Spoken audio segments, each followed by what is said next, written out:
આપણે ચેપ્ટર 2.2 છે. ગયા વિડિયોમાં આપણે જોયું હતું ક્વેશ્ચન નંબર 2 પૂરું થઈ ગયા હતા. આ ત્રીજો પ્રશ્ન છે. ત્રીજો પ્રશ્ન શું કહે છે? 6x² - 3 - 7x = 0. ઠીક છે. આપણે એક કામ કરીએ અને સ્ટાન્ડર્ડ જે ફોર્મ્યુલા છે એ પ્રમાણે એને ગોઠવણ કરી દઈએ. જैसे કે ax² + bx + c = 0. આ પ્રમાણમાં આપણે એને લખી દઈએ. તો અહીંયા a આ છે, આ શું છે? b છે અને આ શું છે? c છે. આપણે લખીએ 6x² - 7x - 3 = 0. થઈ ગયા? આપણે ખબર છે કે જ્યારે આ સમીકરણ સોલ્વ કરવું હોય ત્યારે a * c કરવામાં આવે. a * c કરવામાં આવે. ઠીક છે? તો a * c કરશો તો 6 * 3 કેટલો થાય? 18. થઈ ગયા? 18 નું શું કરવાનું? અવયવ પાડવાનું. એનું અવયવ 2 બનશે. 2 * 9 આ એક બનશે. બીજો આપણે એને શું લખી શકાય? 6 * 3 લખી શકાય. દેખાય છે? 6 * 3 = 18, 9 * 18. નિયમ શું કહે છે કે જ્યારે તમે એનું અવયવ પાડો એ ટાઈમે આ બેની વચ્ચે તફાવત કાઢો અથવા સરવાળો કરો તો શું આવવું જોઈએ? b આવવું જોઈએ. b આવવું જોઈએ એટલે આ સંખ્યા તમને પ્રાપ્ત હોવી જોઈએ. તો આ પ્રમાણે તમને આપણે શું મળશે? 9 * 2. તો આપણે શું લખી દીધા? 6x² - 9x - 2x - 3 = 0. થઈ ગયા? એ પ્રમાણે અહીંયાથી આપણે અને અહીંયાથી કોમન લેવાનું. આમાંથી શું કોમન છે? તો આપણે 6 ને શું લખી શકાય? 2 * 3. 9 ને શું લખી શકાય? 3 * 3 લખી શકાય. તો અહીંયાથી શું આપણે કોમન લઈ શકાય? 3x. અંદર શું રહેશે? 2x - 3. આ બેની વચ્ચે શું કોમન છે? આ બેની વચ્ચે તો એક કોમન છે. એક કોમન છે તો અહીંયા શું લેવાય? +1. અંદર શું વધશે? 2x - 3 = 0. હવે બે વસ્તુ તમને મળી ગયા. 2x - 3 3x + 1 = 0. તો જ્યારે તમે 2x - 3 = 0 લેશો તો x ની વેલ્યુ આવશે 3/2. તો આ બાજુ જઈને પ્લસ થઈ જશે, બે એના છેદમાં આવી જશે. 3x + 1 = 0 તો x = -1/3. આ પ્લસ જઈને બાજુ માઈનસમાં થઈ જાય અને 3 એના છેદમાં આવી જશે. ઠીક છે? સમજણ પડી ગઈ હશે તમને? જો ના સમજણ પડે તો તમે કમેન્ટ બોક્સમાં લખી દેજો.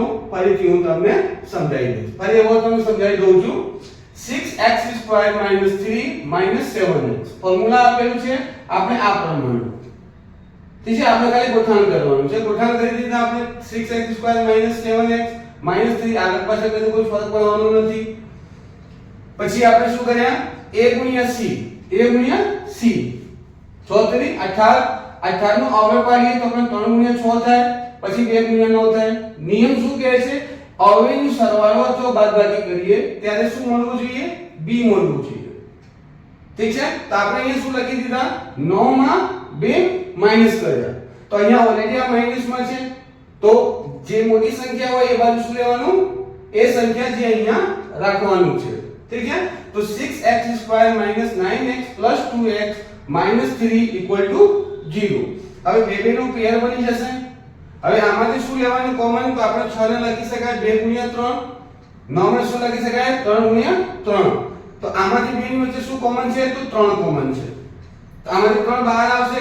x કોમન છે તો x કોમન બહાર આવશે. તે પ્રમાણે અંદર શું વધશે? તો 2x. અહીંયાથી x આવી ગયો. અહીંયા શું વધશે? 3 * 3 = 9. એ પ્રમાણે અહીંયા બેની વચ્ચે કોમન શું છે? તો 1 કોમન છે. તો +1 તો અહીંયા આવશે 2x - 3. ઠીક છે? પછી તમે જો 2x - 3 3x + 1.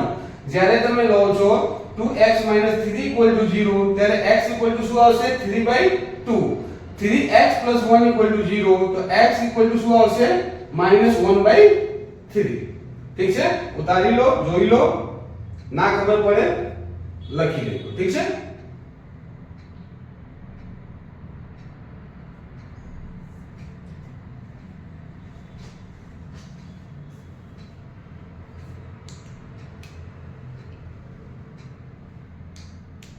બીજો એક પ્રશ્ન આપેલું છે એમાં 4u² plus 8u equal to 0. આને આપણે શું કરવાનું છે? શૂન્ય કાઢવાનું છે.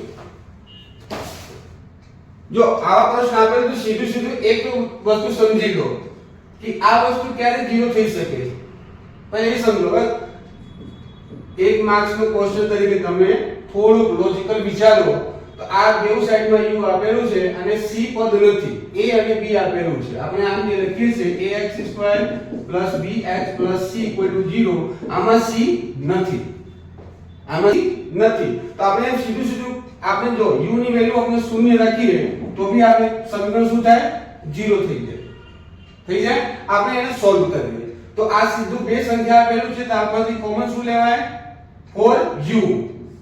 આનું શું આવશે? u + 2 = 0 થઈ ગયા. હવે એમાંથી 4u જ્યારે તમે લો છો 4u = 0 તો u બરાબર શું આવી જશે? 0 આવી જશે. કોઈ બી સંખ્યા હોય, કોઈ બી સંખ્યા a b c d કોઈ બી સંખ્યા હોય એની સાથે કોઈ સંખ્યા આપેલું છે એ ગુણાકારમાં શૂન્ય ક્યારે આવે? જ્યારે બે માંથી કોઈ એક સંખ્યા 0 હોય. તો આ બે માંથી એક સંખ્યા 0 ઓલરેડી 4 આપેલું છે તો u ની વેલ્યુ શું આવશે? 0 આવશે. બીજો શું કહે છે? u + 2 = 0. ત્યારે u ની વેલ્યુ શું આવશે? -2. ઠીક છે. આ તમારું શું આવશે? એનું આન્સર આવી જશે.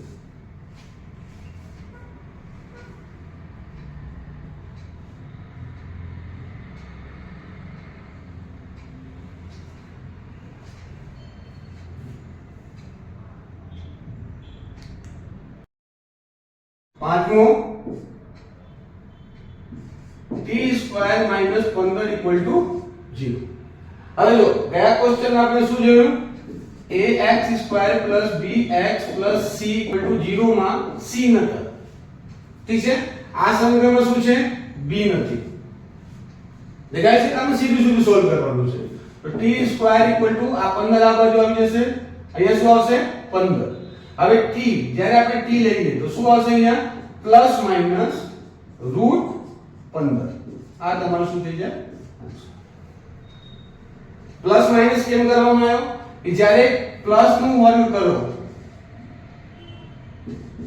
ત્યારે બી શું થાય? પ્લસ થાય. જ્યારે તમે માઈનસ નો વર્ગ કરશો ત્યારે બી શું થાય? પ્લસ થાય. ક્લિયર? તો અહીંયા તમે કરશો t નો વર્ગ, અહીંયા 15 મૂકી દો તો સમીકરણ તમારું 0 પૂરું થઈ જશે. ઠીક છે.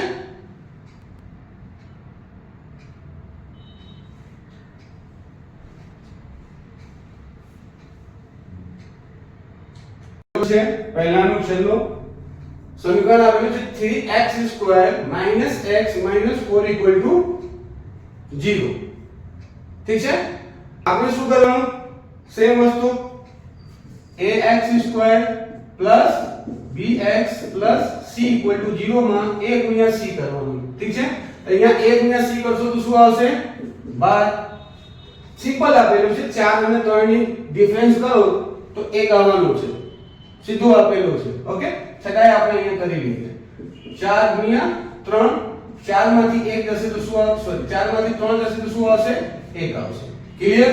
સીધું આપેલું છે. આપણે શું લખી શકાય? 3x² - અહીંયા લઈ લો તમે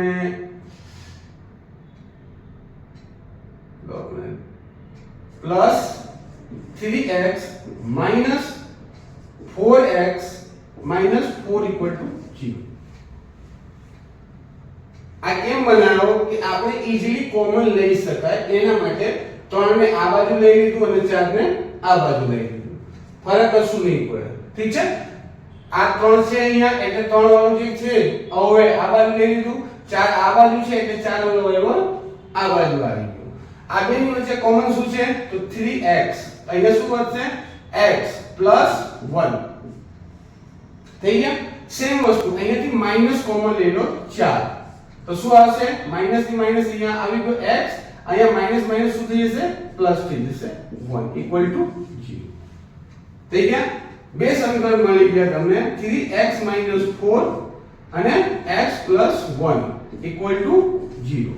તો જ્યારે 3x 4 0 તો x બરાબર શું થાય 4 આ બાજુ આવશે અને 3 ક્યાં આવશે એના છેદમાં આવશે તો જ્યારે તમે લેશો x 1 0 તો x શું આવશે -1 આ તમારું શું થઈ જશે આન્સર થઈ જશે ના સમજ પડ્યું તો ફરી સમજાવી દઉં છું બધાને ઓકે ધ્યાનથી જોઈ લો સમીકરણ શું કહે છે 3x2 x 4 0 અહીંયા સીધું સીધું દેખાય છે 4 માંથી 3 જશે તો 1 વધશે ક્લિયર આપણે છતાંય આપણે ગુણા કરીએ છીએ 3 12 12 ને 2 આવે 4 અને 3 4 માંથી 1 માઈનસ કરી દીધા ઠીક છે હવે આપણે શું કર્યા કે 3 વાળું જે અવયવ છે એ 3 બાજુ લઈ લીધા ઈઝીલી થઈ જાય 4 વાળું જે છે એ 4 બાજુ આવી ગયો હવે આ બેની વચ્ચે 3x કોમન આવશે તો x 1 અહીંયાથી -4 કોમન આવશે તો x 1 થઈ જશે તો 3x 4 અને x 1 0 તો જ્યારે તમે લો છો 3x 4 0 ત્યારે x શું આવશે 4/3 જ્યારે તમે લો છો x 1 0 તો x શું આવશે -1 ક્લિયર હવે જે બીજો ક્વેશ્ચન છે બીજો ક્વેશ્ચન તમે કાલ માટે હોમવર્ક આપી દઉં છું તમે જોઈ લેજો શૂન્યનો સરવાળો આપેલો છે